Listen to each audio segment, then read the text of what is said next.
Welcome back to GRTV Australia. Now we have for you part 2 of the interview with the amazing Andrew Griffiths. Enjoy this.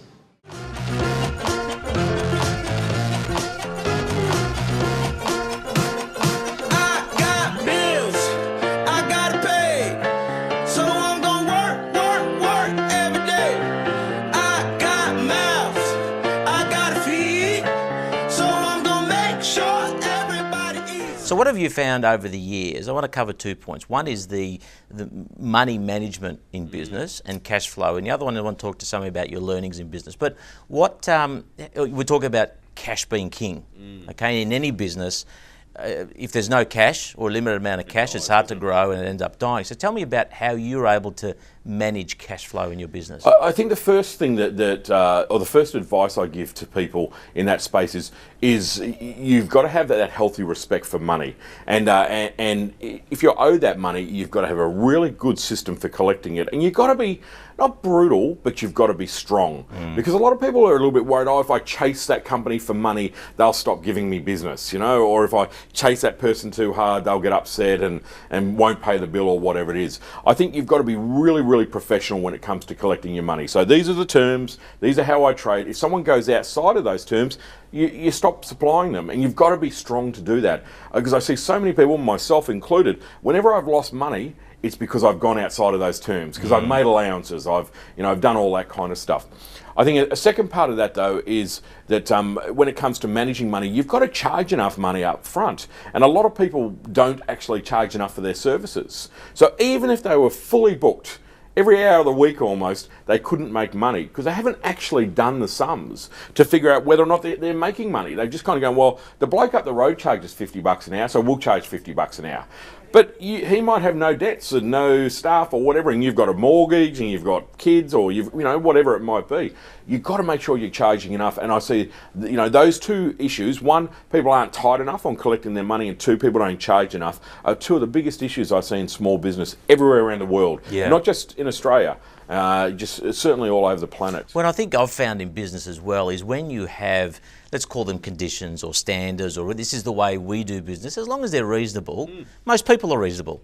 And most people are going to respect you for actually having been organised. Exactly. I just did this the other day. I sent a lady, I was booked for a speaking gig, and I'd sent this lady my forms, the invoice. The job's not till November, and so 3 or 4 months away type of thing. And I sent her all this stuff within 5 minutes of literally getting the job. And some people might go, well, you're sending the invoice already or whatever, but she sent me an email back saying, I've never dealt with anyone so fast, so professional. It's so wonderful to see. Your invoice will be paid in 3 days. Fantastic. And you're right, the point you make there, that's professional. That's all it is being professional. Yeah. And self-respect. Self-respect, absolutely. Well, respecting yourself, and others will respect you as well. Exactly. So tell me about, after 30 years in business, what are some of the key learnings that you've gotten out of business? That could be a really long conversation, couldn't it? I think for me, a couple of those things, and building again, understanding money, and that whole, charging what you're worth. But I think taking responsibility is a really big thing for me as well. As I said earlier on there, it's your business, you've got to take responsibilities. That's an important point. I think you've also got to have really good people around you, good advisors. You've got to, you become like the people you spend most of your time with. So you've got to make sure that you've got a good group of people around you that you can, either mentors, professional advisors, whoever it might be, who you trust 100%, so that you can get advice from them. The other thing I think is imperative is you've always got to be business developing. You've always got to be chasing customers. We live in a world that is so different. I was reading an article this morning in the Financial Review, and it was talking about how the changing customer, and a lot of businesses are really so caught up and really struggling actually to deal with the fact that customers these days are far more demanding, and rightly so. They've got choice. They've got it's all the power is with the customer. So as a business owner, you have got to have extraordinary relationships with your customers. Extraordinary. And you've got to be able to really give them what they want, because if you don't, someone else will. And people are hugely loyal, but if you're telling them what you're going to give them instead of giving them what they want, they'll go elsewhere. Yeah. So, and also businesses do have to, they must keep up to date with the changing nature of business and the industry. I was only just reading yesterday how there's a lot more retailers now that are going back to that retail face-to-face business. So there's a lot that actually moved online. Yep. And the ones that have moved online, there are a lot of them who are now shifting back. Whilst they'll still have their online presence, they're going back to that retail face-to-face. Amazon's opening a bookstore. You know, Starbucks are doing door-to-door delivery in the States. You look at how that world is changing, and it's just this constant evolution. The key in business, though, the big penultimate kind of thing you need to do to be successful, in my view, is you've got to get really good at evolving. And not just changing with what's going on, but evolving. And evolving means you react to what's going on around you and you come out better able to survive. And it's those businesses that are quick to adapt, quick to change, they're agile, to use that term that everyone is using, but they're able to say, well, okay, if consumers are doing this now, well, we can do that.